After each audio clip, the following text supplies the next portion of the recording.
Hi, I'm Sterling Perrin with Heavy Reading, and I'm at ECOC 2024, and here with the one and only Karl of the OIF. Hi, Karl. Hi, Sterling. Great to talk to you again. It's good to be here. It's been a great show. Another day, another OIF interop demo. Oh yeah, I appreciate your checking out what we're doing. Yeah, so we do have a project ongoing with OIF, a couple of other companies supporting it. Focused on making IP over DWDM a reality. So, of course, some of these demos fit directly into that topic. Why don't you just start by, giving us a little bit of an overview of what's going on at the show? Oh, fantastic. So I'm pretending I have 3 separate data centers. And in between the first 2, I've got a 100 kilometer fixed 150 gigahertz MUX DMUX. And on that, I've got both 400 ZR and our 800 ZR. Between 2 and 3 and 3 and back to 1, I've got a ROADM-based multi-span 300 kilometer link and a 250 kilometer link. So between all 3, I am sending traffic all the way between 3 different data centers. I'm showing the OpenZR Plus MSA with 400 gigabit Ethernet client. I'm showing an Open ROADM link, which is 400 gigabit Ethernet client that's then wrapped in Open ROADM protocol. And then I'm also showing 100 ZR across that 250 kilometer link. All right, a lot going on. Yes. Maybe just some of the stats, number of participants, that kind of thing. So this show, we've got 16 participants. Mm-hmm. I've got 10 different module vendors. Anywhere from, I'm probably up to about 80 modules total between those 10 different module vendors. That's actually pretty amazing. It is. It's been expanding quite a bit. We talked back at OFC, which was a short 6 months ago. Boy, it goes fast. But we talked about your demo then. Anything that's changed from March to here in terms of the demo makeup or? So sort of expanding from just the single span to a multi-span to multiple multi-spans, that sort of provides a more realistic environment for someone who perhaps has never seen this to say, hey, that looks similar to what my application might be. New this time, we do have multiple DSP vendors for the 800 ZR project.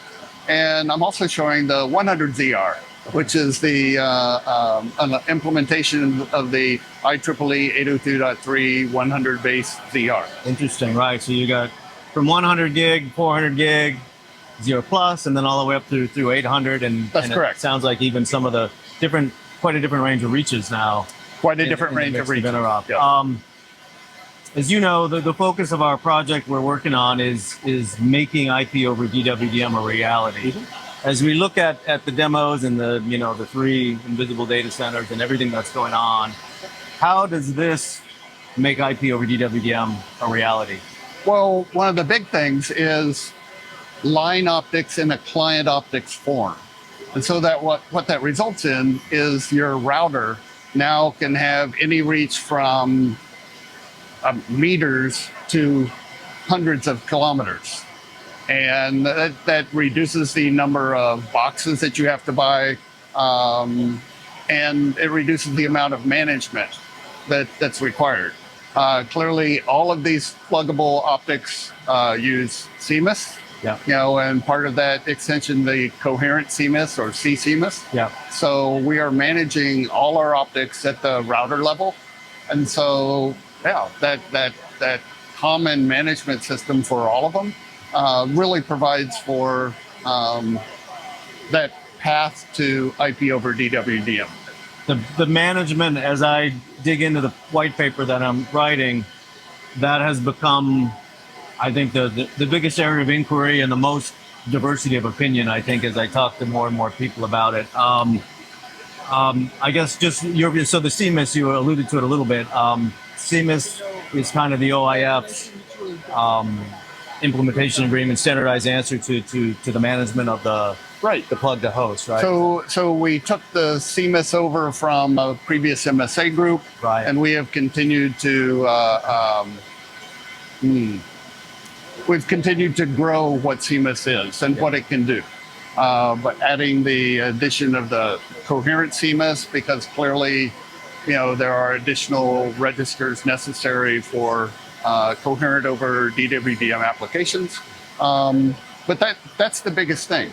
When I have people come to the booth, they truly are saying, how do you manage all of this?